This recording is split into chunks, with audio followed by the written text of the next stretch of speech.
अस्सलाम वालेकुम, मैं हूं हसनैन। आप देख रहे हैं नया पाकिस्तान। इस वक्त आप देख सकते हैं मैं यूईटी के गेट नंबर 2 पर मौजूद हूं।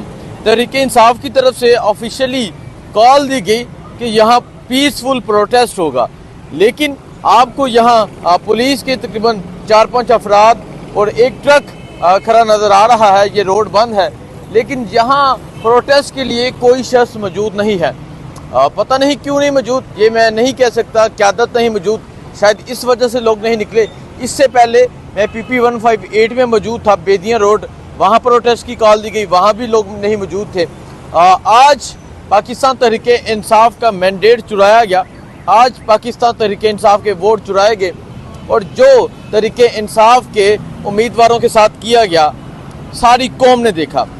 एक बाद में ट्वीट आती है तहरीक इंसाफ का रद्द-ए-अमल क्या है। एक ट्वीट आती है कि पीसफुल प्रोटेस्ट होगा और लोकेशंस बताई गई। अब कौन उस प्रोटेस्ट को लीड करेगा, कौन वहां पहुंचेगा, कौन नहीं पहुंचेगा, कुछ नहीं बताया गया। जब मैं यहां पहुंचा तो यहां एक कारकुन भी मौजूद नहीं है।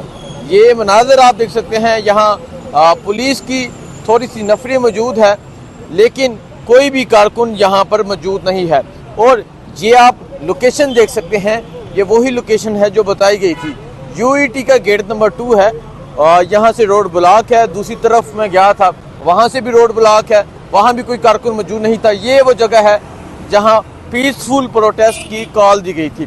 PP 158 में बेदियाँ रोड कहा गया था, वहाँ भी मौजूद नहीं था। अब सवाल करें तो किससे करें?